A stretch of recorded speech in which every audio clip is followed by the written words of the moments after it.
Olá pessoal, seja bem-vindo a mais um Nova Talk. Hoje estamos com a presença do psiquiatra Fernando Fernandes. Fique ligado!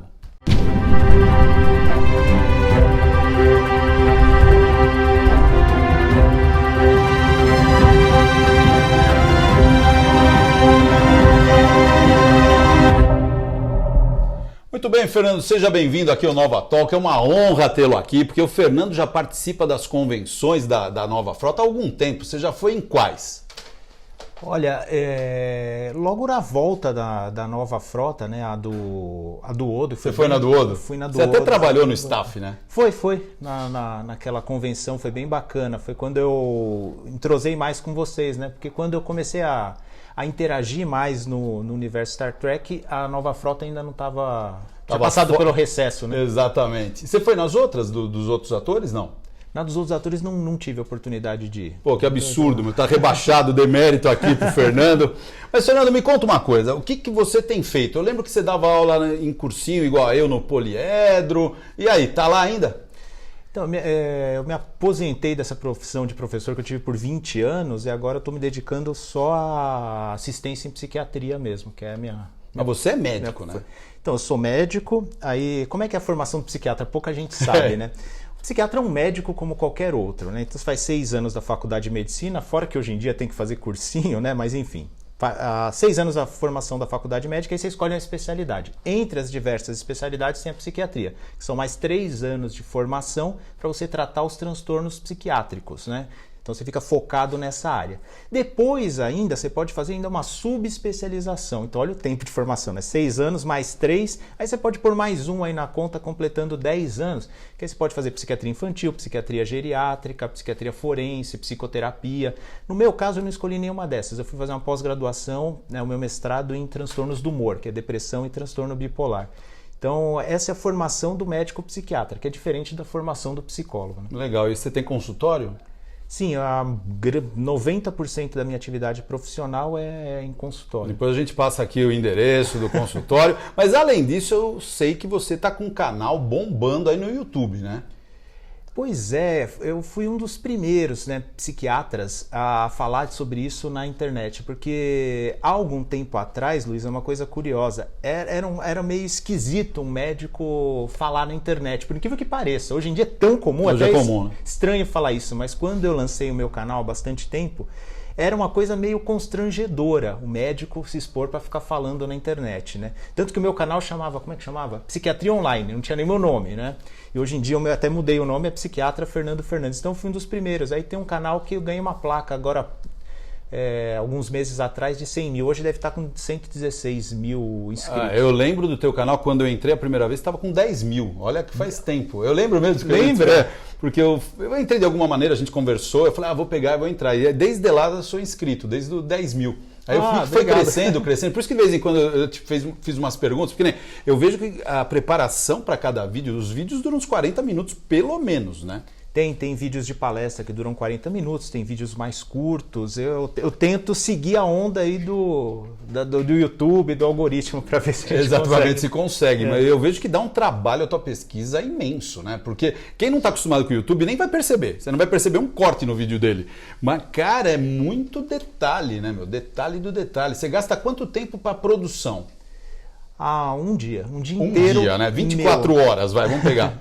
É um dia inteiro para produção, porque eu faço faço tudo, né? Eu faço roteiro, gravação, edição. Para não dizer que eu faço tudo, eu tenho que dar um crédito muito importante para minha esposa, porque ela faz... A gente fica tão viciado quando a gente edita um vídeo, né? A gente está tão imerso ali que a gente não vê um errinho ou outro que pode passar. Então minha esposa vê antes de eu colocar na internet. Mas eu faço tudo, do começo ao fim. Eu tive que aprender de iluminação, som, edição...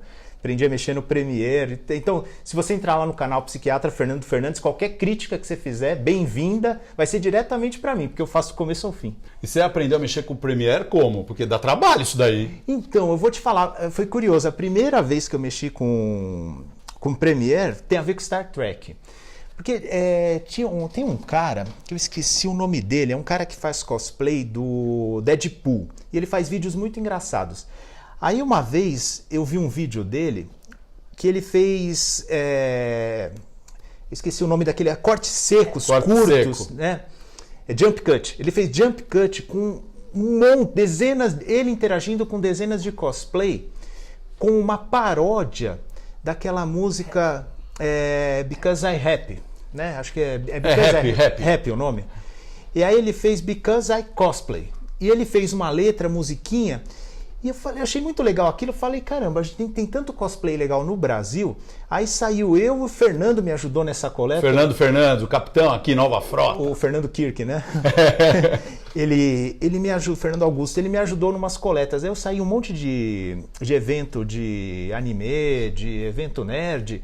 Eu vi uns cosplays legal. Aí o que eu fazia? Eu tinha uma caixa acústica, eu coloquei lá um card de memória com a música. E falei, cara, ligava, dava na mão do cara. Segura isso aí, vai dançando no ritmo da música. E filmei. Filmei muitos. Acho que foi uns... tanto que eu tive que fazer 2 vídeos. Aí eu fiz esse videoclipe. E aí eu falei, cara, eu preciso editar porque eu mesmo quero editar isso aqui para colocar no andamento da música, na batida da música para ficar perfeito. Aí foi o Casemiro, que é um fã também de um outro fã-clube. Eu falei, Casemiro, me ajuda aí. Ele me deu um dia, ele me deu ajuda. Aí eu fui aprendendo. No fim, esse vídeo deu uma viralizada na época, porque era um monte de cosplay participando e os cosplays divulgavam. Vamos ver se a gente consegue pôr aqui o link do vídeo, tá? Então foi você, Fernando Fernandes e Fernando Augusto da Nova Frota, que eu falei de novo o teu nome. E você tava de Spock? Porque esse daqui é o Spock mais perfeito que eu conheço de cosplay, viu?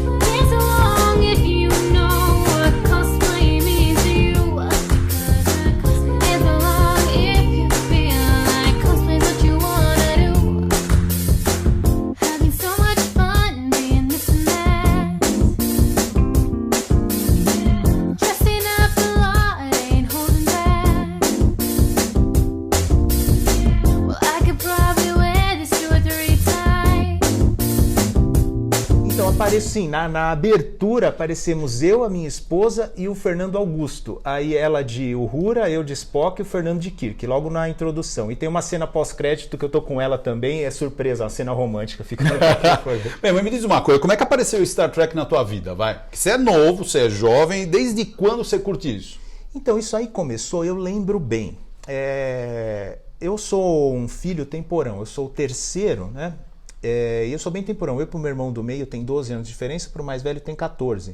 Então eu era, entre aspas, meio solitário assim em casa, porque não tinha com quem brincar e tal, né? E isso me fez uma criança muito imaginativa. O meu irmão mais velho era fã de Star Trek. Então ele via os episódios, eu não entendia muito, porque eu era bem pequeno. Mas aquilo lá mexia muito com a minha imaginação. Por exemplo, o primeiro episódio que me vem à memória de eu ter visto foi Charlie X. Tá. Que é um episódio meio de realidade fantástica, não é ficção científica, é meio uma realidade fantástica. Tem muito isso em Star Trek, né? Às vezes é ficção científica, às vezes são conceitos de realidade fantástica e tal. E aquilo lá mexeu muito comigo, aquele episódio do Charlie X. Depois eu descobri que aquele episódio do Charlie X tem um episódio paralelo no Além da Imaginação antigo, no Twilight Zone antigo, né? Lá do Rod Serling. E aí eu comecei a entrar nessa área. E acho que foi uma coisa que influenciou muito a minha formação, porque não é uma coisa muito, entre aspas, normal, uma criança ser tão fã assim, de ficção científica. Depende, qual a tua idade? 10 anos? 9? Eu não lembro. Talvez seja isso. Talvez seja isso. Então aquilo lá mexeu muito com a minha imaginação. E aí a curiosidade científica me fez também, moveu as minhas escolhas. Então, eu diria que o começo foi esse contato precoce com Star Trek, através do meu irmão, que era mais velho, que me fez uma criança que gosta de realidade fantástica, uma criança imaginativa. Tenho certeza que isso influenciou, hoje eu tenho certeza que isso influenciou demais as minhas escolhas, o desenvolvimento da minha inteligência, assim por diante. Bem, eu não sei quanto a você, mas só falando um pouquinho de mim, você é o entrevistado, mas eu curto desde moleque também, e eu lembro que a minha adolescência, dos 11 em diante, eu me comportava, você faz essa análise aí se eu tenho problemas, hein? Você faz essa análise. Eu me comportava pensando da seguinte maneira, hoje eu tô Spock, mais lógico. Hoje eu tô McCoy, mais emocional. Hoje eu tô Kirk. Então, cada vez que eu tinha uma forma de me comportar, eu colocava um dos três sabendo o que era isso. E foi até os 18 anos, pelo menos assim. Isso é loucura? Eu estou passo da loucura? Não é loucura. Isso faz parte da fantasia normal que todos nós temos em todas as idades, né? E é muito legal que você tenha tido essas referências bacanas, né? Porque Star Trek é uma obra, eu considero assim, pelo menos, aglutinadora. Sim. Você entende? Não é é uma obra original, sim, mas é uma obra aglutinadora de muita coisa boa, né? Então, como foi Além da Imaginação, por exemplo, na minha opinião também, né? O Rod Serling era uma pessoa genial, mas ele aglutinava, os atores bons gostavam de trabalhar com ele, e os autores bons gostavam de trabalhar com ele. Como foi em Star Trek? Então, na verdade, a influência que vem com Star Trek, a reboque vem muita coisa boa e interessante, que ajudou a formar o nosso imaginário. Então, eu acho até legal isso que aconteceu com você. Pior seria você pensei lá que referências tem a molecada hoje em dia. Eu prefiro nem falar porque... É melhor não falar pra gente não ser queimado. Para não ferir as sensibilidades aí, mas eu preferi crescer. Eu não tive muita escolha, mas para mim foi bom crescer com essas referências do que com outras que eram oferecidas. E você nunca se sentiu assim, hoje eu tô Spock, hoje eu tô Kirk, hoje eu tô McCoy? Você nunca se viu dessa maneira?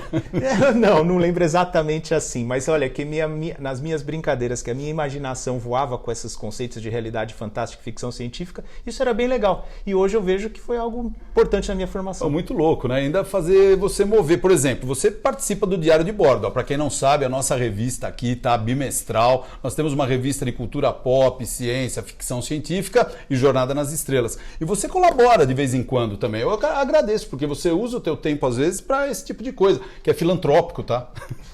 Ah, sim.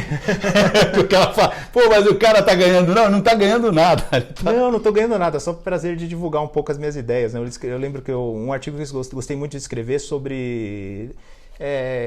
um artigo lúdico sobre conceitos do que é ciência, né? Do que pouca gente sabe. Hoje a gente fala-se muito ciência, mas pouca gente tem esses conceitos. Tem um vídeo teu no nosso canal falando do efeito... Dunning-Kruger. Dunning-Kruger. Que aliás bombou o efeito Dunning-Kruger aí durante os últimos 2 anos, durante que a gente passou nos últimos 2 anos, que é o efeito assim. Dunning-Kruger é bastante interessante. Foram psicólogos que fizeram uma pesquisa. Começou com alunos essa pesquisa, foi bem interessante. Perguntava para os alunos assim, olha, qual desempenho você acha que você vai ter nessa prova que a gente vai fazer, né? E aí começaram a perceber assim, a expectativa que as pessoas tinham e o resultado de fato era uma coisa bastante interessante. Os que sabiam menos sobre o assunto achavam que estavam muito bem preparados e que iam muito bem na prova, né? A ignorância é uma benção. E olha só que interessante, os que sabiam muito, tinham muita expertise, falava assim, não sei se eu estou bem preparado ou não.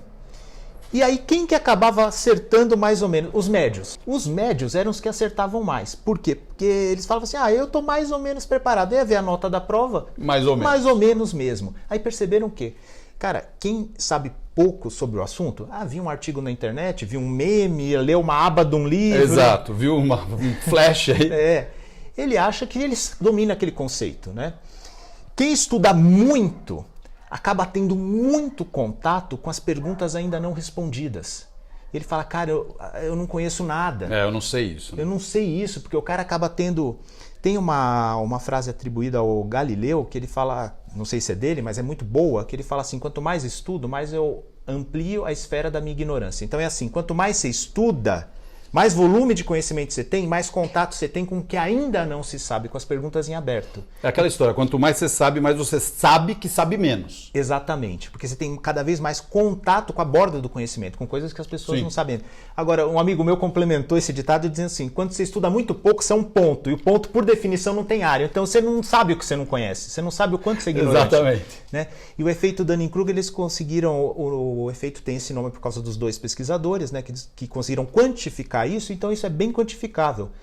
Se você, sabe, eu vivi isso, a gente vive isso a todo momento. Quando eu entrei na psiquiatria, por exemplo, eu sempre me interessei por transtorno bipolar e o principal tratamento do transtorno bipolar é uma medicação chamada lítio, né? O lítio. Que é uma medicação natural, encontrado na natureza na forma de um sal. E eu achava que eu sabia muito de lítio. Aí eu fui numa convenção de um dos caras que mais sabe de lítio no mundo, um velhinho e tal. E ele falando a convenção, ele falava assim, poxa, esse ponto aqui, gente, eu acho que é por esse lado, as coisas indicam que vai por esse lado. Eu olhando e falando, eu tenho certeza.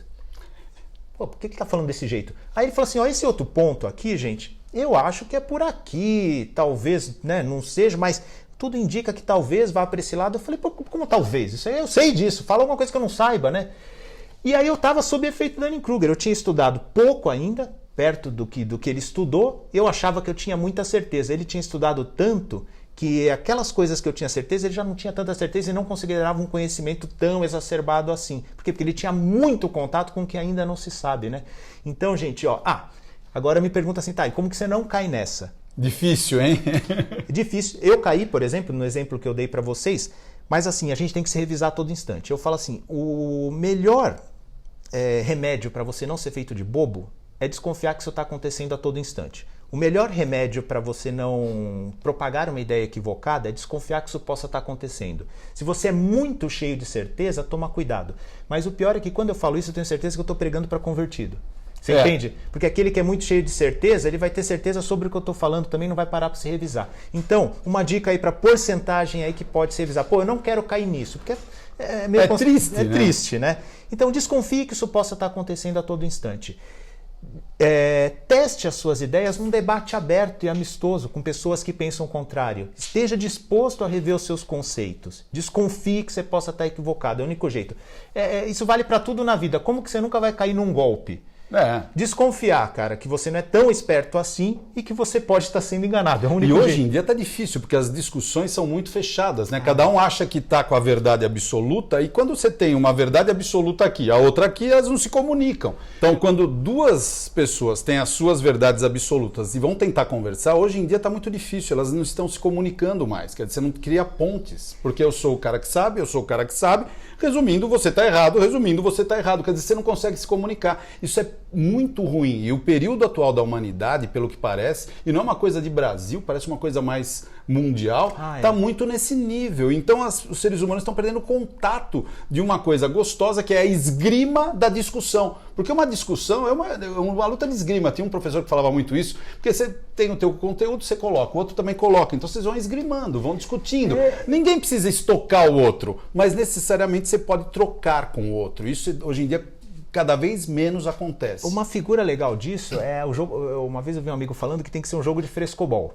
Uma discussão legal tem que ser um jogo de frescobol. Quem brincou de frescobol na praia sabe como é que é. Porque se for muito lento, perde a graça.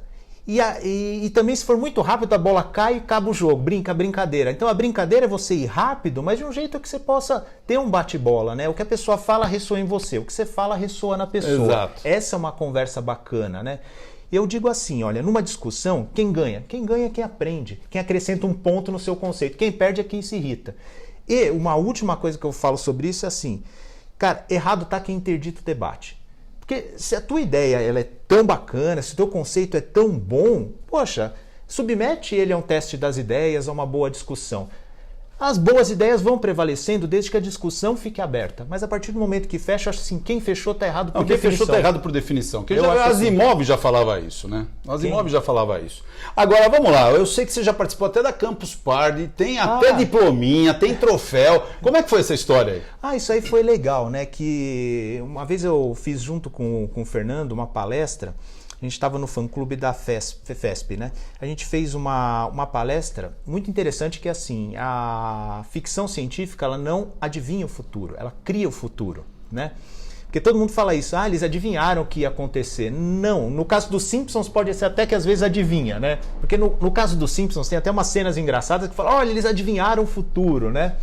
Ok, no caso dos Simpsons pode ser, mas no caso das grandes obras de ficção científica, incluindo Star Trek, na verdade elas inspiraram muitas pessoas que construíram o futuro. Né? E a gente traz isso nessa palestra, traz bastante exemplos, né? O cara que inventou o Palm Top, né? Que foi o... para quem não sabe, seria precursor, né? Precursor de um smartphone com comando de tela, assim, né? É como se fosse um smartphone bem fraquinho e que não era telefone. Era o Palm Top, por exemplo, o cara, ele se declara que a inspiração foi em Star Trek. Não só na tecnologia isso aconteceu com mudanças sociais também, coisas que a gente conhece bastante, Martin Luther King, Nicole Nichols, etc. Né? Então a gente fala isso, Star Trek criou o futuro, né? E não, inspirou o futuro e não adivinhou o futuro. Aí essa palestra a gente deu na Campus Party e ganhou o prêmio lá de palestra. Eu dava com o meu cosplay de Spock e o Fernando com o cosplay de Kirk, o que é difícil fazer uma palestra a dois assim, mas funcionava bem legal. Segundo o Fernando, né, você agora tá fazendo o cosplay de John Wick, né? Pô, o pessoal me zoa com isso, gente. Aí eu falo, só se for o Keanu Reeves comprado no AliExpress. O Keanu Reeves está ficando mais senhor agora, Keanu né? Reeves baixada Deep Web, coisa assim. Porque eu sempre achei que o Keanu não ia envelhecer tão cedo, né? Ele demorou para envelhecer. Demorou, né? Não sei se é porque ele deixou também a barba, aquele agora, cabelo né? comprido, meio sem tomar banho. Mas é isso. Fernando, deixa aí, como te encontrar, o teu canal, vamos dar o teu trabalho aí. Então, ó, gente, é bem simples. Psiquiatra Fernando Fernandes em todas as redes. Tem o meu canal do YouTube, que é o meu xodó, Psiquiatra Fernando Fernandes. No Instagram, Psiquiatra Fernando Fernandes. Tem um canal no Telegram, onde eu coloco todos os meus conteúdos e conteúdos bacanas de psicologia, comportamento, eu coloco lá. Também Psiquiatra Fernando Fernandes. Nada criativo, mas bem prático. Por exemplo, no canal do Telegram, eu divulgo conteúdos bacanas que não são meus às vezes. Por exemplo, ó, época de fim de ano. Muita gente tem o filho, por exemplo, que é portador de autismo, síndrome de Down, por exemplo, e que se assusta muito com os fogos. Aí eu divulguei uma profissional chamada Simone, que trabalha com síndrome de Down, trissomia do 21, e ela deu dicas muito bacanas de como adaptar a criança para esse período de fogos, por exemplo. Interessante. Então, isso foi só um exemplo de coisas bacanas que eu divulgo também nas minhas redes. Então, se quiser seguir, é isso. Psiquiatra Fernando Fernandes, todas elas, né? Deixa um recado lá que eu vou achar bem... Isso aí, legal. Se você quer uma consulta com ele, deixa o teu nome aqui embaixo que a gente passa teu número para ele, tá bom? Ó, Fernando, estou muito feliz de ter feito essa entrevista contigo, viu? Foi muito bacana, gostei muito, gosto muito de você e obrigado pela participação que você sempre se dispôs a isso, tá? Muito obrigado mesmo. Eu que agradeço em ser lembrado, fico sempre contente quando sou lembrado e estou à disposição, todo mundo que me chamar, estou aí para colaborar no que eu puder. Muito obrigado, viu? Valeu, então, Luiz. Obrigado, valeu, cara. Tchau, Valeu, pessoal, gente. até a próxima.